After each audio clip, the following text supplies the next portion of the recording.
ஐயோ கடவுளே! டயர் புது டயருங்க. வாங்கி இப்போ தான் 1 வாரம் ஆகுது. நான் ஆல்ரெடி அப்டேட் பண்ணியிருந்திருப்பேன். என்னோடய சேனலில் நீங்கள் போய் பார்த்தீங்கன்னா தெரியும். இங்கே பாருங்கள், ஆணி பூந்துருச்சு.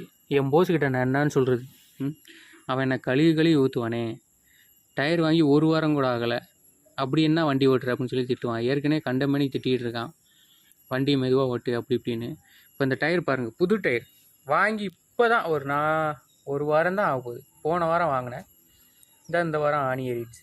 என்ன கொடுமை சரவணாது, எனக்கே தெரில. இதில் ஒரு ப்ளஸ் என்னென்னா, நம்ம பஞ்சர் ஓட்டுற ஜாமான் எல்லாமே நம்ம சொந்தமாக செய்கிறனால காசு கட்ட தேவையில்லை. இருந்தாலும் டயர் பஞ்சர் ஆகிடுச்சுன்னா, ஒரு டைம் பஞ்சர் ஆகிடுச்சுன்னா அதோட கெப்பாசிட்டி வந்து கொஞ்சம் குறைவாக ஸ்ட்ராங்காக இருக்காது. அதே மாதிரி அதுதான். ஸோ நம்ம அண்ணன் வந்துட்டார், பஞ்சர் பார்க்க போகிறாரு.